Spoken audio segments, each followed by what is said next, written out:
Bonjour Loïc. Bonsoir Virginie, bonsoir à tous. On commence avec cette décision radicale de Nicole Belloubet qui a démis de ses fonctions un membre du Conseil des sages de la laïcité. C'était le 15 avril, mais l'information n'a été officialisée que ce lundi. La ministre de l'Éducation nationale a décidé de retirer son mandat de membre à Alain Policard, qui siégeait au Conseil depuis 1 an. Politologue, sociologue, il avait affirmé dans une interview sur RFI le 5 avril dernier que le port du voile pouvait être considéré comme, je le cite, un vecteur d'émancipation pour les jeunes filles par rapport à leur milieu et qu'il devait donc être analysé au cas par cas. Et ce sont des propos qui ne sont donc pas du tout passés auprès de Nicole Belloubet, qui a rappelé aux membres de ce conseil que la loi du 15 mars 2004 constituait un socle indéboulonnable de notre école.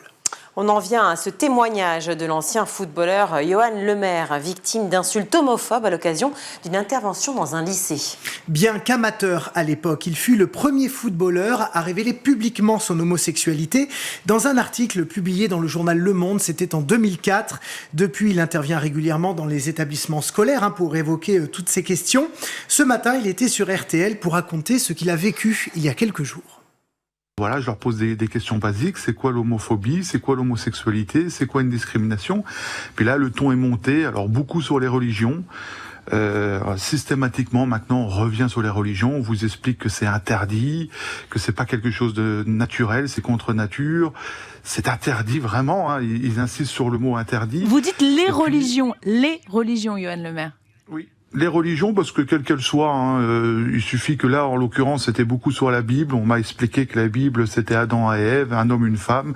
Dieu avait interdit l'homosexualité parce que c'était un péché, donc avec beaucoup d'agressivité. Direction Antibes maintenant, où un adolescent de 16 ans a été arrêté ce lundi. Il projetait une tuerie de masse dans un lycée de la ville. Selon les informations révélées par CNews, il avait confié son objectif à son pédopsychiatre qui a décidé de prévenir les autorités. L'adolescent souffre de troubles mentaux. Il était tout juste sorti d'hôpital psychiatrique lundi lorsqu'il a été interpellé. Et puis lorsque les policiers ont perquisitionné son domicile, ils ont trouvé des armes blanches, un gilet pare-balles et des dessins de croix gammées sur les murs.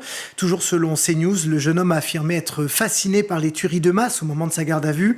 Il a été présenté à un juge hier et seule une expertise psychiatrique pourra déterminer les suites qui seront données à cette affaire. Violence chez les mineurs toujours avec cette autre adolescente de 16 ans qui voulait mourir en martyr pendant les Jeux Olympiques et Paralympiques. Il a été arrêté au domicile de ses parents en Haute-Savoie hier. Il était suivi depuis plusieurs mois pour radicalisation et il a publié plusieurs messages sur Telegram annonçant vouloir fabriquer une ceinture explosive pour commettre un attentat suicide à La Défense, qui est le quartier d'affaires de Paris. Au cours de la perquisition du domicile de ses parents, une déclaration d'allégeance à l'État islamique a été découverte, à savoir que les magistrats antiterroristes s'inquiètent ouvertement de l'apparition croissante d'adolescents dans les projets d'action violente ces derniers mois. Violence encore et toujours, du nouveau dans l'affaire Samara à Montpellier. 2 autres mineurs ont été mis en examen. Samara, vous le savez, c'est cette adolescente de 13 ans, rouée de coups à la sortie de son collège le 2 avril dernier sur fond de conflits sur les réseaux sociaux. La jeune femme a repris les cours, mais depuis son domicile, elle ne reviendra pas dans son collège avant la rentrée de septembre. Et selon son avocat, elle est évidemment très marquée par son agression. Au début de l'enquête, ce sont 3 mineurs, ceux qui ont porté la majorité des coups, qui avaient été mis en examen. Et depuis hier, donc, 2 autres adolescents ont été arrêtés et entendus par la police. Le rectorat de Montpellier a précisé à nos confrères de France Bleu Héros que des mesures conservatoires ont immédiatement été prises par la rectrice à l'encontre des 2 nouveaux élèves mis en cause. L'accès à leur collège leur est interdit dans l'attente de la convocation imminente en conseil de discipline. Et toujours selon France Bleu Héros, Samara sera entendue par un juge avant l'été. Hier, Loïc, vous nous parliez de TikTok qui est dans le collimateur de la Commission européenne. Eh bien, la plateforme a décidé elle-même de suspendre l'un des services qui faisait polémique. TikTok Lite a été lancé début mars en Europe. C'est une version optimisée pour les adolescents. Et parmi ses fonctionnalités, il y a un système de récompense. Plus les jeunes regardent de vidéos, plus ils gagnent des pièces virtuelles qu'ils peuvent ensuite convertir en chèques cadeaux. Et c'est ça qui posait problème puisque ça renforce évidemment l'addiction des mineurs à une plateforme qui est déjà fustigée pour son algorithme qui rend accro. Mais effectivement, la plateforme a annoncé hier suspendre ce système de récompense en Europe. TikTok cherche toujours à travailler de manière constructive avec la Commission européenne et d'autres régulateurs.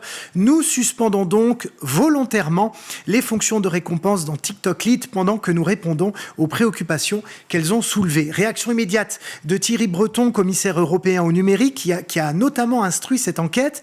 Je prends note de la décision de TikTok de suspendre le programme de récompense TikTok Lite dans l'UE. Les procédures engagées contre TikTok concernant le risque d'addiction à la plateforme se poursuivent. Et on va écouter également Yohann Calandra, psychologue interrogé sur France Inter ce matin. Il dénonce cette utilisation marchande des mineurs. Plus on passe du temps sur l'écran, plus on est une valeur marchande. Dans cette société quand même où tout va vite, qui est assez anxiogène, il ne faut pas s'étonner de voir ces applications être très très florissantes parce qu'elles vont proposer de la récompense là où il y a du stress et le lien en neurobiologie a été très établi entre les deux systèmes. On est quand même sur des mécaniques addictives qui commencent à faire du dégât, on commence à le voir en consultation. On termine dans le Tarn où les enseignants ont symboliquement marqué leur désaccord avec les investissements réalisés par l'éducation nationale. Oui, parce qu'à l'approche des Jeux Olympiques de Paris, le gouvernement a offert 8 millions de pièces de 2 € frappées aux couleurs de l'événement aux élèves de primaire partout en France. Et c'est un investissement de 16 millions d'euros qui est dénoncé par les syndicats d'enseignants pour qui cette somme aurait pu être utilisée pour recruter davantage de personnel ou rénover certains établissements. Et hier, donc, les directeurs et directrices d'une vingtaine d'écoles du Tarn sont venus déposer les cartons de ces pièces devant la direction départementale de l'éducation nationale, formant un véritable mur devant l'entrée principale. La même initiative a été menée hier en Lozère et elle pourrait bien faire des émules dans les jours qui viennent un petit peu partout dans le pays. L'académie assure quant à elle que toutes les pièces seront bel et bien distribuées aux élèves qui devraient les recevoir, sans donner plus de détails sur la façon dont ce sera fait. Merci Loïc pour ces informations.